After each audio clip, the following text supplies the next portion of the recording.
Matt Moscona breaking down LSU football for us. You can join Matt on ESPN New Orleans and Baton Rouge. That's 104.5 in Baton Rouge. And while we're going through the alliteration examples, Baton Rouge.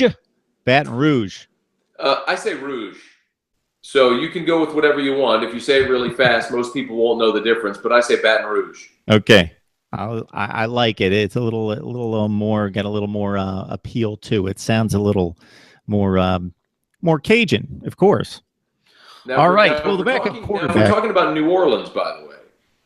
People outside of New Orleans tend to say Nolans because they think that's how people from New Orleans say it, but no one in New Orleans actually says Nolans. That's an awful stereotype, something that's characterized only in movies. If you go to New Orleans, you will hear people say New Orleans.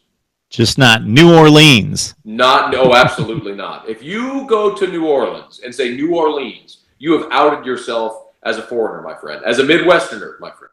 I would have done that at one point. I've learned my lesson in recent years. And of course, I worked down there for about 6 years in Mississippi. So I was close by and, had to call those awful Saints highlights on Sunday afternoons in the mid to late 90s. Oh, those were awful. Yeah. You got Jim Everett and company. Many times, the most popular player on the team is the backup quarterback. And with Danny Etling underperforming last year, we'll see what he has physically and if he's a different player this fall. But in the meantime, of course, the fan base wanting to win every game. And to a certain extent, they have the talent in other places to have high expectations. Miles Brennan could be rather popular, and now he may have even more leeway to find him some playing time. Guy's been on campus for 2 months, was not on campus in spring, and has already beaten out 2 veterans and the other incoming freshman who was on campus in spring. Miles Brennan is the number two quarterback, and he's taking reps with the ones. So I think Ed Orgeron very quickly identified Brennan as the prototype. And the interesting thing, Mark, is that when Ed Orgeron was introduced as the new head coach, he said very plainly, nowadays you have to run the spread and you need a dual threat quarterback. Well, the 2 dual threat quarterbacks on his roster were Lindsey Scott and freshman Lowell Narcisse. Well, those 2 were running 4 and 5, and now they're 4 and gone because Lindsey Scott announced his transfer this week on the depth chart. So I think what we're seeing is what Ed Orgeron really wants in a quarterback. And remember, Ed Orgeron gushes about his time at Southern Cal with Pete Carroll. And think about the quarterbacks that went through there with Carson Palmer and Matt Leinart and Mark Sanchez and John David Booty and on and on and on. That's the type of offense I believe Ed Orgeron wants to run. And Miles Brennan is the guy he wants to run that offense. Big kid, 6'4", just a little under 200 pounds, says all the right things. Both of his parents were student athletes. He's mature beyond his years. And he comes from a system, spread it out to run, but also throw it system at St. Stanislaus in Bay St. Louis, Mississippi, where he's prepped for the type of offense that LSU is trying to run with Matt Canada. Mark, I'm not big on hyping freshman quarterbacks. And look, if you just look at the case studies, guys like Jacob Eason, for example, 5-star, number 1 quarterback in the country. He plays as a freshman at Georgia. They lose 5 games. If you're counting on a true freshman to take live bullets in the Southeastern Conference, it's not going to go well. But I think what LSU fans and this coaching staff are excited about is this feeling that finally they've identified someone who's competent, who can hold down that position, which has been the bugaboo at LSU for about a decade. Save for maybe a year with Zach Mettenberger in 2013, where he had Odell and Jarvis Landry.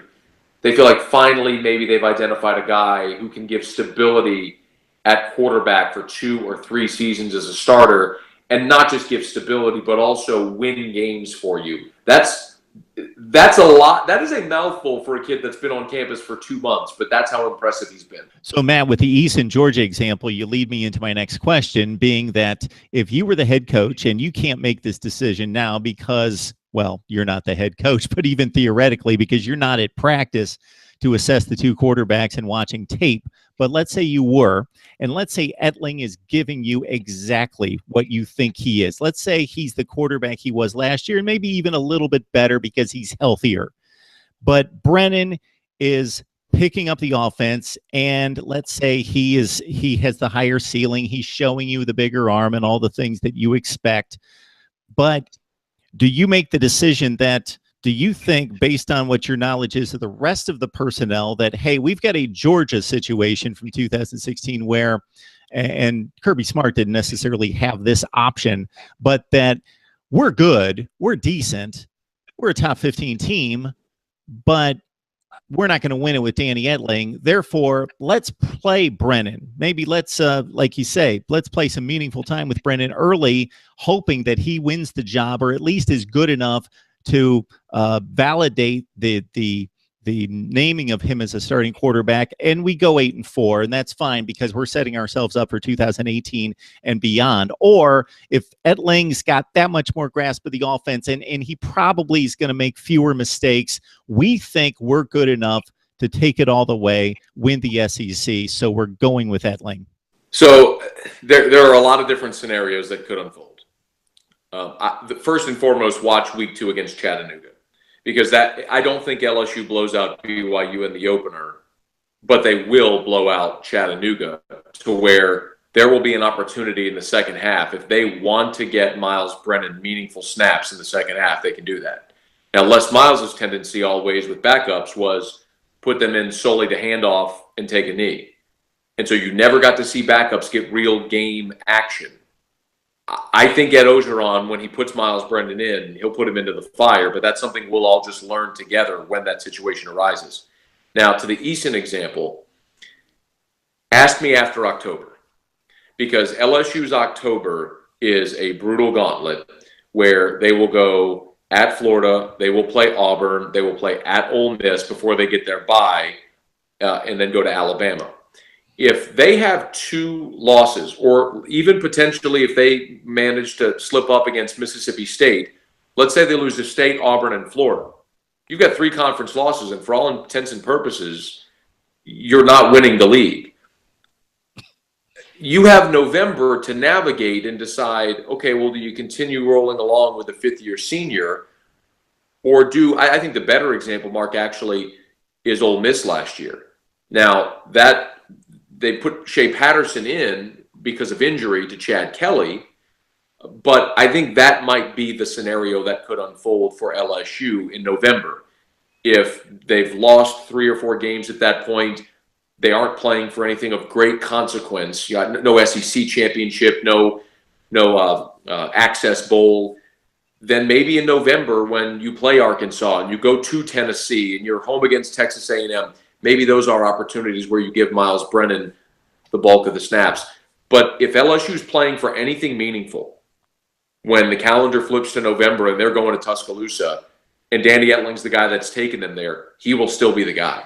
And Orgeron probably in a more comfortable situation than a couple SEC coaches that we've talked about in recent weeks, specifically since media days. So if he goes, he's not going to make the play, I don't think, to go 8-4 instead of 6-6. It doesn't matter. It's his first year. He's got some honeymoon period there. If he's Kevin Sumlin, maybe he makes the move, the conservative move, to eke out a couple more wins, save his job at 8-4, 9-3 over 7-5 or 6-6.